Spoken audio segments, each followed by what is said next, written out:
Alasannya kan dua nih.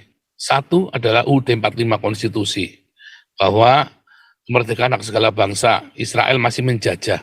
Padahal saudara ya, negara Israel berdiri tahun 1948.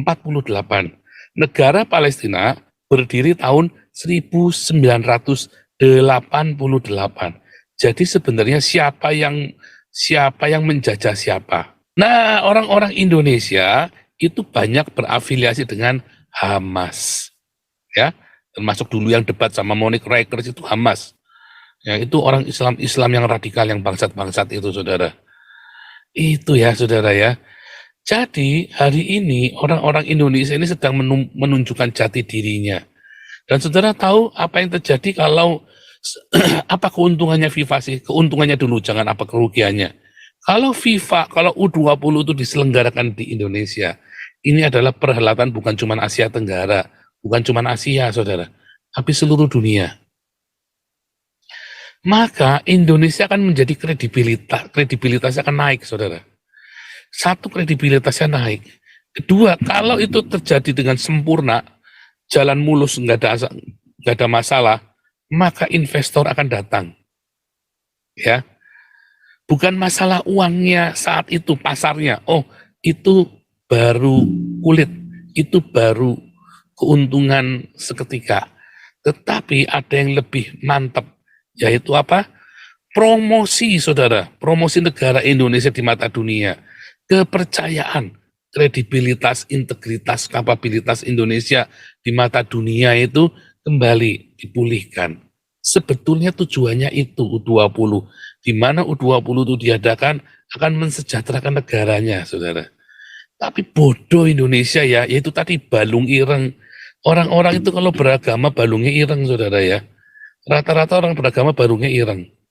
Percaya saya, saudara, sejak saya meninggalkan agama, ya, saya selalu beruntung, hokinya banyak setelah saya meninggalkan agama, ya. Tapi saya bertuhan. Saya tidak beragama, tapi saya bertuhan. Malam ini kita menggubrak lagi.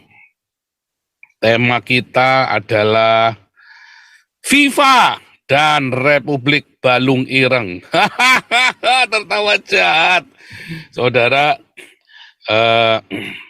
sulit ya, saudara ya. Yang pasti dengan kejadian Israel ini menunjukkan bahwa Indonesia ini adalah bangsa yang rasis, saudara ya. Bangsa yang rasis. Makin terbuka mata dunia betapa biadabnya bangsa ini, saudara ya. Anda mau terima mau enggak, ya inilah kenyataannya, saudara ya. Islam itu ya, negara Qatar itu kan Islam, tapi tetap mengizinkan Israel ada di sana, saudara. Indonesia ini apa, saudara ya?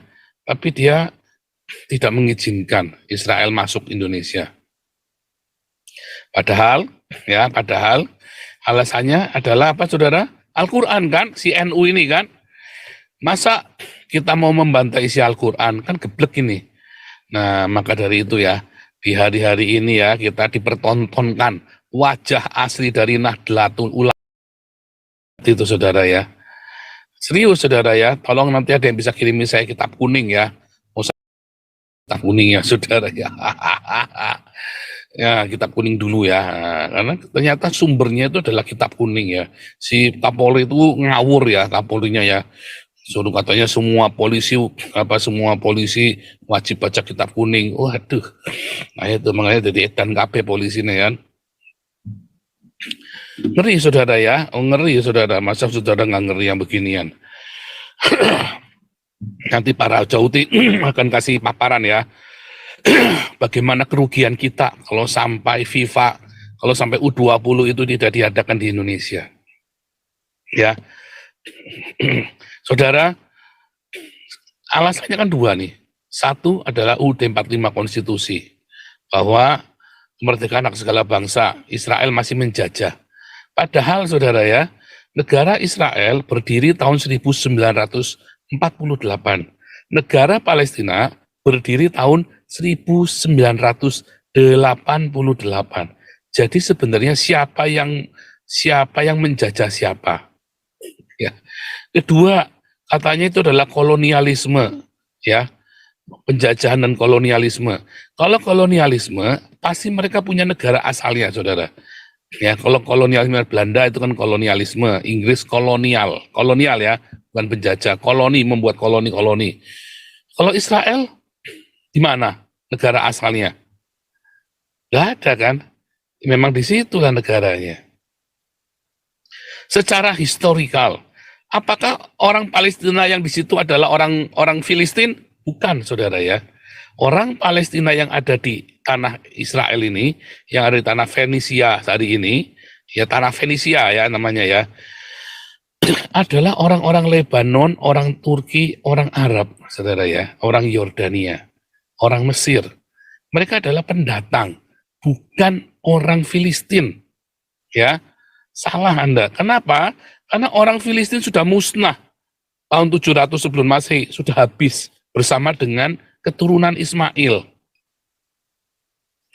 Orang Filistin yang dari Pulau Kreta, ya keturunan dari Ham, saudaranya Misraim, ya itu sudah habis lenyap di zamannya Raja Asyur, Bani Pal, bersama-sama dengan orang-orang bahkan malah sebelumnya Asyur Bani Pal ya, Edosyaraddan, Ben-Hadad ya, Ben-Hadad itu Raja Aram ya, sebentar ya, Edosyaraddan, Asyur Bani Pal, kayaknya Asyur Bani Pal ya, zamannya Asyur Bani Pal, saudara, benar ya. Itu orang-orang Ismail, 10 suku Israel, orang-orang Filistin habis lenyap, saudara, sudah dibuang. Bahkan tahun 530, orang Ismail digenosida, sisa-sisa orang Ismail yang ada di sepanjang pegunungan Petra itu habis digenosida, saudara. Binatang pun dibunuh, tidak bersisa, saudara. Apalagi manusia, ya. Orang Filistin sudah nggak ada tahun 700 sebelum Masehi, ya 750 sebelum Masehi atau 780 sebelum Masehi, ya. Sudah nggak ada orang Filistin itu. Lalu orang-orang Israel tahun 516 kembali dari pembuangan. Ya. Dan itu namanya tanah Yudea. Sepanjang semua itu diberi nama tanah Yudea. Kemudian, ini saya cerita singkat ya, nanti kapan-kapan kita cerita sejarah Israel ya. Kemudian ya tahun 70 Masehi, ya, Bait Suci dihancurkan. Orang Yahudi kembali tercerai-berai, terserak. Tahun 125-135 pemberontakan Bar Kokhba. Sejak hari itu, orang Yahudi tidak boleh masuk ke Yerusalem. Selama masa Romawi.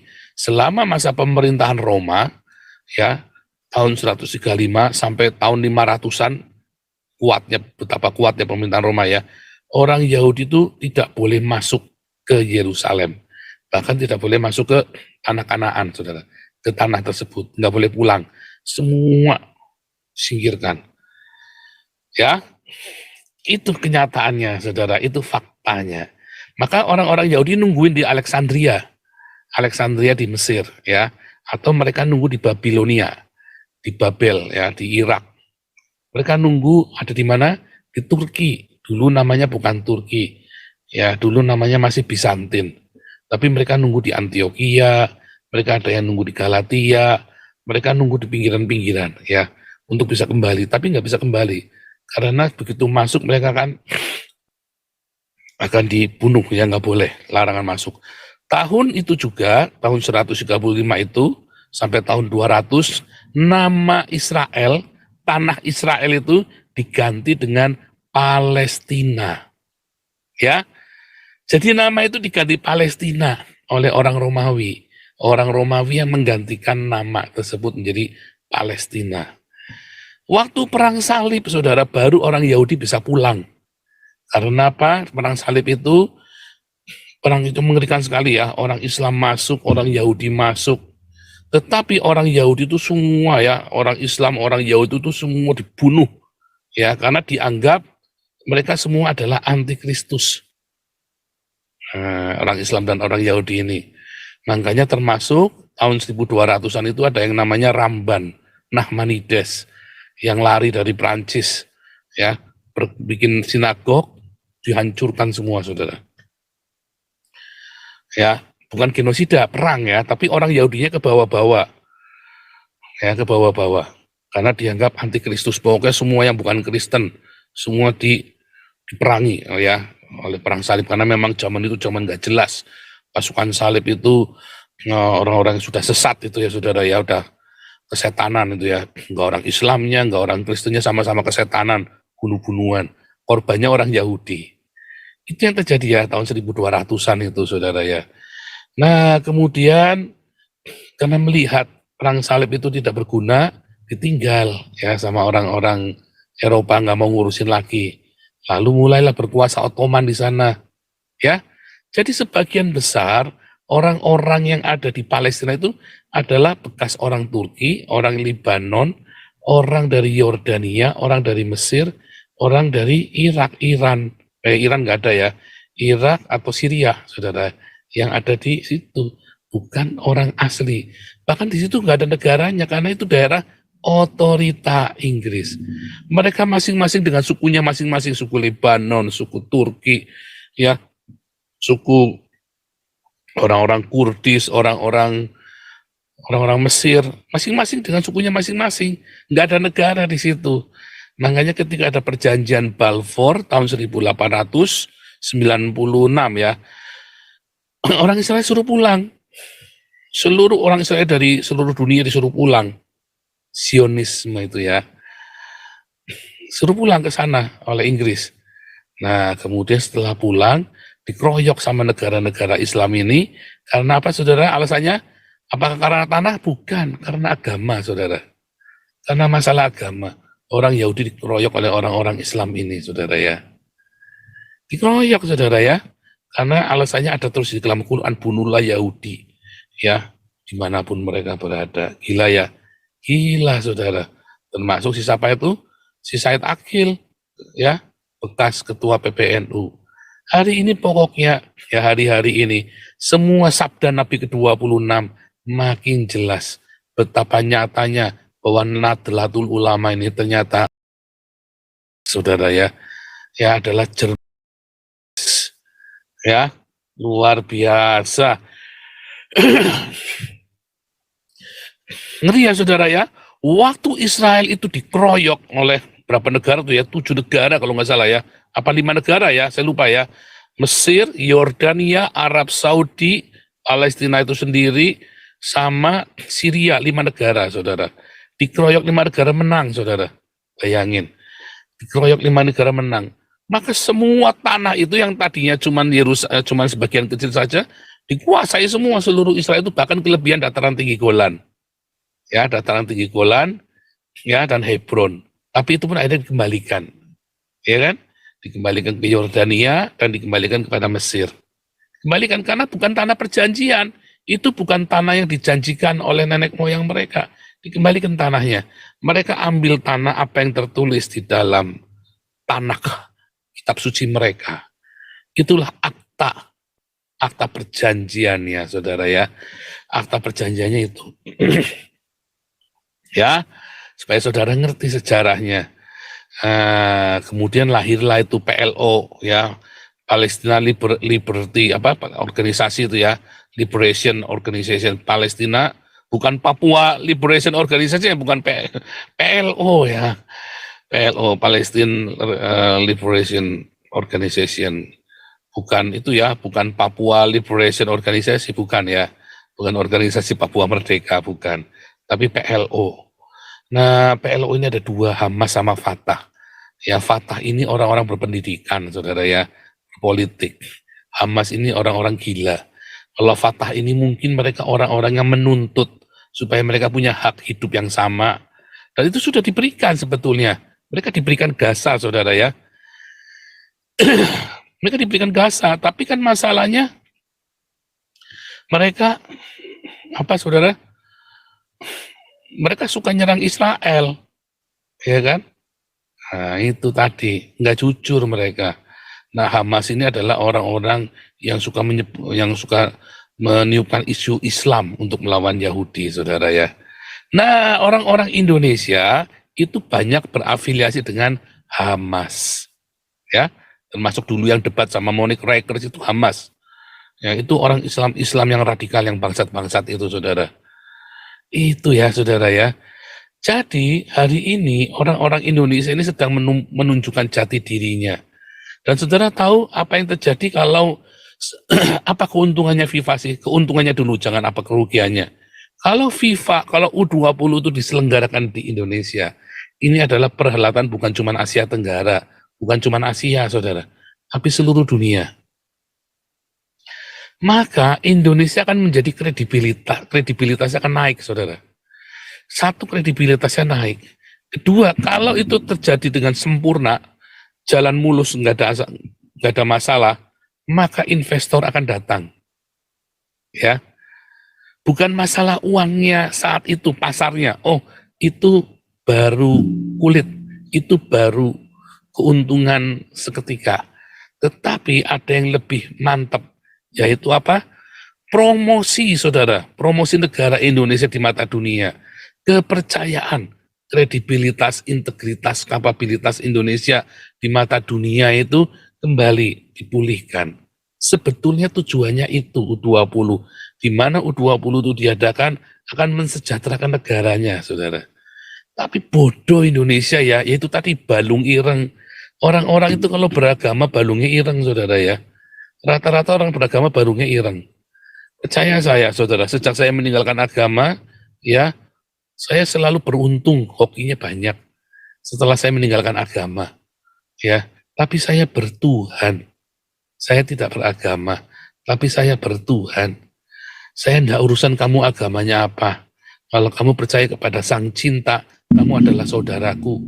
Iya, tapi Buddha nggak apa-apa, kamu saudaraku. Iya, tapi ini saya Islam. Kalau kamu percaya cinta dan kamu melakukan cinta, kamu saudaraku.